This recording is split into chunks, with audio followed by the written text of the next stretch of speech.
Selamat pagi Sobat Sehat semua, apa kabar? Nah, saat kali ini kita akan membahas pertanyaan-pertanyaan yang sering ditanyakan oleh pasien atau di netizen di kolom komentar ya, mengenai batu empedu ya. Jadi kita sekarang akan bahas satu-satu pertanyaan-pertanyaan yang sering ditanyakan oleh pasien ya. Yang nomor satu nih, batu tuh dari mana sih dok?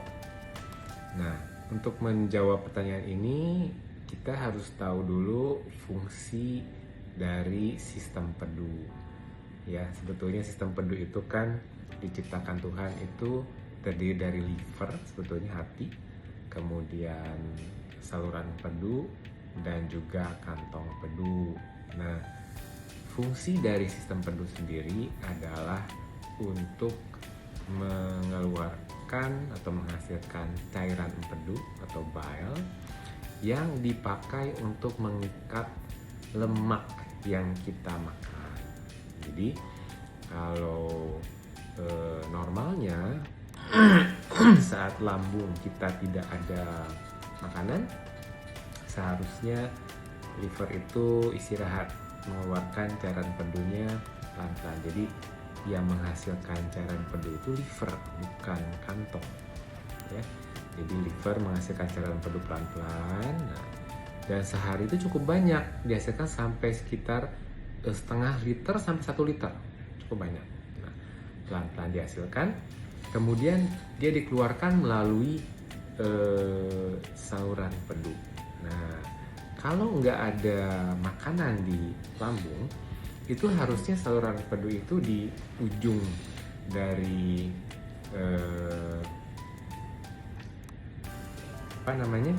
di ujung dari saluran itu ada lubang yang menuju usus halus, di mana dia ada sphincter namanya, atau ada klepnya. Jadi kalau misalnya nggak lagi makan, nggak lagi ada makanan, itu klep itu nutup, sehingga cairan empedu yang keluar dari liver itu turun ke saluran empedu, dia nggak masuk ke usus, dia ditampung dulu di dalam kantong empedu. Nah, ditampung bukan cuma ditampung, kantong empedu sendiri itu dia menyerap air kan. Cairan empedu atau bile itu terdiri dari sekitar 90% lebih air. Nah, air itu diserap oleh kantong empedu. Sisanya yang dinamakan bile salts atau garam-garam empedu. Nah, ini yang material yang pentingnya nih. Nah, ini tidak bisa diserap oleh si kantong. Jadi dia menjadi lebih kental istilahnya di dalam kantong empedu itu. Cairan empedunya dikentalkan. Saat kita makan, dimana biasanya pasti ada kandungan lemak ya, ada fat di sana. Nah, baru otak tuh akan menginstruksikan agar cairan empedu yang sudah kental dalam kantong empedu itu dikeluarkan melalui saluran empedu itu masuk ke dalam usus. Semua kosong, dan liver jadi lebih keras kerjanya, lebih bekerja lebih keras supaya menghasilkan cairan empedu lebih banyak untuk mengakomodir kebutuhan, di mana cairan empedu itu kan tujuannya mengikat lemak untuk masuk dalam darah. Itu ceritanya. Nah, jadi batu nomor satu tadi pertanyakan batu dari mana? Batu timbul dari pengendapan cairan empedu yang kental dalam kantong empedu itu yang nggak bisa dikeluarkan atau tidak dikeluarkan oleh si kantong. Nah, kenapa kok nggak dikeluarkan? Karena fungsi kantongnya terganggu. Jadi penyebab timbulnya batu empedu gampangnya adalah karena rusak kantong empedunya, nggak bisa berfungsi dengan seharusnya, sehingga cairan empedu yang kental dalam kantong empedu tuh pelan-pelan numpuk tuh kristal garam empedunya nggak bisa keluar, lama-lama dia menjadi batu. Ya, itu nomor satu. Kemudian pertanyaan kedua, sebenarnya ada berapa jenis batu sih dok? Oke, jadi batu itu biasanya ada tiga jenis. Batu yang pertama adalah batu kolesterol, itu yang paling sering. Tumpukannya tumpukan kristal atau garam-garam empedu yang sifatnya atau banyak bercampur dengan kolesterol. Nah ini karena pasiennya biasanya over ya, makan kolesterol yang sering, jadi orangnya gemuk dan sebagainya. Atau nggak harus gemuk, orangnya sering makan kolesterol juga bisa tuh ya. Jadi intinya batu kolesterol kuning biasanya warnanya. Kedua, batu infeksi. Jadi belum tentu batu itu timbul karena gangguan dari metabolisme kolesterol, tapi karena infeksi. Biasanya hitam warnanya. Dan yang lebih sering lagi saya temukan batu campuran. Jadi batunya ada yang kuning, ada yang kehitaman. Itu adalah jawaban pertanyaan kedua mengenai berapa jenis batu. Nah, ketiga pertanyaannya, gimana sih dok cara menghilangkan batu itu? Oke, sebetulnya batu tuh gak bisa sih dihilangkan dengan obat atau apapun, karena dia makin lama makin banyak kan numpuk. Ya, ada obat-obatan tertentu yang seperti namanya ursodeoxycholic acid. Nah itu tujuannya sebenarnya mengurangi kecepatan pertumbuhan atau pembentukan batu, tapi nggak bisa menghilangkan sih. Jadi kalau mau menghilangkan ya harus diambil batunya, dibuang begitu. Pertanyaan selanjutnya yang cukup sering, bisa pakai obat-obatan saja atau enggak sih dok? Nah enggak, itu tadi jawabannya tadi, enggak bisa. Obat tuh tadi tujuannya untuk mengurangi kecepatan terbentuknya batu. Jadi batu yang udah ada nggak akan hilang. Ya. Kemudian pertanyaan berikutnya, ada lagi nih, katanya cuka apel bisa menyembuhkan batu empedu, betul tidak? Nah ini juga hoax yang cukup sering saya dapatkan ya. Di saat saya presentasi dan sebagainya sering ditanyakan, karena saya juga lihat banyak iklan-iklan bertebaran itu yang memanfaatkan ketakutan pasien untuk operasi nih, menjual cuka apel lah atau dan sebagainya. Nah saya katakan sekali lagi, ini hoax ya. Jadi intinya nggak ada tuh bisa hilang batu itu lewat apapun. Dan memang fokus kita tuh tidak pernah di batunya. Kan tadi yang seperti saya jelaskan di awal, batu empedu timbul akibat kerusakan dari fungsi kantong empedu. Kantong empedunya rusak, jadi mau dibuang batunya aja pun semuanya nggak usah pakai cuka apel deh. Saya buangin deh batunya. Itu nanti kantong empedu itu kalau nggak dibuang ya akan jadi lagi batu di sana. Jadi fokusnya bukan di batunya, kalau dokter bedah fokusnya di kantongnya. Gitu. Pertanyaan selanjutnya, dok bisa nggak sih ditembak atau di laser saja? Nah, harap bapak ibu adik-adik sekalian itu ya memahami bahwa batu empedu tidak sama kejadiannya dengan batu ginjal. Ya, ginjal dikasih 2 sama Tuhan di organ vital. Jadi kalau ginjal memang kalau ada batu kita fokus di batunya, jadi kita laser, kita tembak, apapun lah bisa kalau di ginjal memang begitu. Tapi batu empedu bukan begitu. Empedu sendiri atau kantong empedu sendiri atau gallbladder itu bukan organ vital, dan kalau udah rusak semua organ apapun kalau udah rusak ya rusak, gak bisa diobatin, gak bisa dibikin normal lagi sayangnya.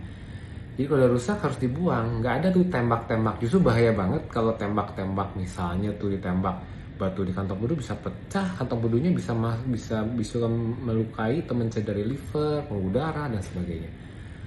Ya bahkan kalau misalnya pun dipecahkan dan sebagainya terus jadi kecil-kecil, justru batu yang kecil yang berbahaya. Ini yang sering juga ya saya dapatkan dari statement teman sejawat lain yang menyatakan, nggak apa-apa pak bu, kan batu empedunya masih kecil. Nah ini berbahaya nih statementnya, karena biasanya justru batu yang kecil itu yang bisa masuk ke dalam saluran empedu yang kecil, yang menyebabkan sumbatan dan komplikasi yang lain lebih berbahaya. Jadi nggak bisa ya ditembak atau sebagainya, nggak boleh. Pertanyaan selanjutnya, ke-7, apa efeknya kalau kantong empedu itu dibuang? Sebetulnya nggak ada efek yang terlalu signifikan, karena pasien tersebut kalau ada batu empedu, tadi kan kantongnya udah rusak. Jadi sebetulnya mirip dengan orang yang sudah nggak punya kantong empedu sebelum dibuang pun. Jadi dibuang itu membuang sesuatu yang udah rusak, yang udah nggak ada gunanya. Ya. Jadi tidak ada efek yang berarti lah. Kadang ada efek-efek awal namanya post cholecystectomy syndrome. Itu kalau misalnya masih ada mungkin fungsi kantong empedu sedikit, tapi masih udah ada batu ya di sana, bisa kadang-kadang begitu. Nah itu kalau misalnya pasiennya sindromnya itu terlalu banyak makan berlemak, itu bisa mencret, diare ya, bisa merasa begah. Tapi itu biasanya 1 bulanan udah hilang, dan itu jarang saya temukan pada praktek sehari-hari. Oke, so lanjut pertanyaan ke-8. Apa nanti saya tidak punya empedu lagi, Dok, kalau sudah dioperasi? Nah, ini juga cukup sering ditanyakan. Bukan demikian ya, jadi empedu itu kan dihasilkan oleh liver. Jadi sistem empedu itu termasuk liver, ya, karena pabriknya yang menghasilkan empedu itu kan liver atau hati. Jadi yang namanya bile atau hati atau liver, bile atau cairan empedu itu kan dihasilkan oleh liver. Artinya kalau sudah operasi empedu, yaitu operasi pengangkatan kantong empedu dan batunya, ya kan liver masih ada. Jadi liver yang menghasilkan empedu masih ada, yang masih punya empedu dong, ya. Jadi tetap masih ada, jangan khawatir. Pertanyaan yang ke-9. Dok, sakit atau tidak sih operasinya? Relatif, tapi sebenarnya kita operasi sekarang tuh dengan menggunakan metode laparoskopi sebetulnya gold standarnya. Ada misalnya di rumah sakit yang belum punya laparoskopi, mereka melakukan operasi yang zaman konvensional dulu, yang open. Itu ya kalau yang besar saya tanya lumayan sakitnya ya. Tapi relatif, artinya apa? Kita kan ada obat-obatan nyeri. Dan kalau dengan laparoskopi, saya tanya kan cuma setengah senti, 1 senti begitu, hampir nggak kelihatan nantinya dan sangat minimal nyerinya. Bahkan banyak pasien yang menyatakan setelah operasi tidak sakit sama sekali. Jadi jangan khawatir soal nyeri. Nah, dan selanjutnya, ini pertanyaan terakhir yang ke-10 ya. Kapan, Dok, sebaiknya dioperasi? Sekarang kan saya tidak merasa apa-apa. Yang betul, jadi kebanyakan pasien-pasien yang batu empedu itu kan 60-80% tuh asimptomatik atau silent stone, tidak bergejala. Sering ditemukan pada kasus itu saat medical check up. Nah, jadi kalau tidak ngerasa apa-apa, apa nunggu nanti kalau nyeri atau mengganggu saya baru operasi? Saran saya jangan. Kenapa? Biasanya yang saya dapatkan pada pasien itu, kalau sudah mengganggu, kalau sudah nyeri apalagi, itu tuh biasanya komplikasi terjadi, penyuli terjadi itu sudah cukup parah. Jadi bisa terjadi perforasi atau bocor kantongnya, karena ya infeksi kan kebanyakan itu komplikasinya. Kemudian operasi menjadi jauh lebih sulit, ya, karena keadaan kantongnya sudah rapuh, banyak perlengketan, banyak nanah, banyak infeksi dan sebagainya. Nah, kalau kita sebagai dokter bedah itu mengalami kesulitan saat operasi, tentunya resikonya kan di pasien, ya. Jadi nanti bisa salah gunting, salah potong, atau misalnya jadi bocor karena sangat rapuh. Sedangkan kalau kasus itu, batu empedu itu benar-benar masih belum ada infeksi, belum ada komplikasi, sebetulnya operasi pengangkatan kantong empedu itu enggak terlalu sulit sebetulnya, ya. Apalagi dengan laparoskopi itu semuanya jelas, warnanya jelas, ya. Resikonya cukup minimal lah sebetulnya.